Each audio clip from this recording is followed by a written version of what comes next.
Millions of dollars in IndyGo's public funding could be put on hold. That's if a State House bill becomes law.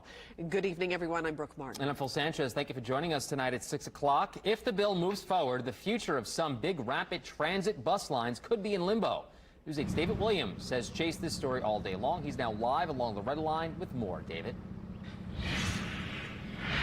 Take a good look at this Red Line bus platform. It took IndyGo years to launch the Red Line bus rapid transit route. IndyGo has plans for 2 more bus lines just like this one. However, a Senate amendment could threaten those plans.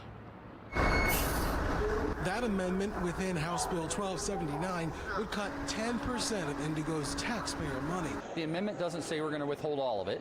It doesn't say we are shutting IndyGo down. It says that we're going to withhold 10%. They need to have some skin in the game.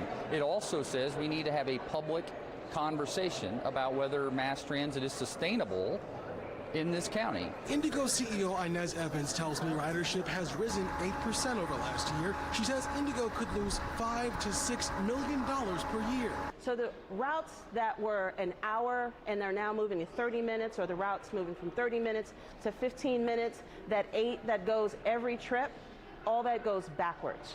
Inez also says the planned blue and purple bus rapid transit lines could be threatened. It does have a great potential to stop those things. A significant amount of the investment that we're making is not only from IndyGo's funds, it's also from the federal government. They are supplying 50% of our funding. To put that into perspective, for Purple and for Blue Line, that's about $180 million investment from the federal government towards infrastructure improvements alone. Republicans and Senator Aaron Freeman, who created the amendment, argues it means accountability. He says as part of an agreement 5 years ago, IndyGo was supposed to form a nonprofit and start raising private money. Current law right now today requires IndyGo to raise 10% of their funds from private sources, not fares, not grants, and not tax revenue. They failed to do so. Freeman insists taxpayers have been on the hook for millions of dollars. The bill passed Tuesday afternoon. We may have to consider how we're going to have to roll back some of the changes. We may decide that as a board that we cannot afford to roll out the June service plan as originally proposed.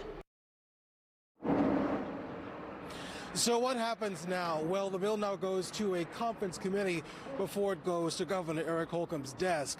The Indy Chamber tells me they still have time to make changes to the bill.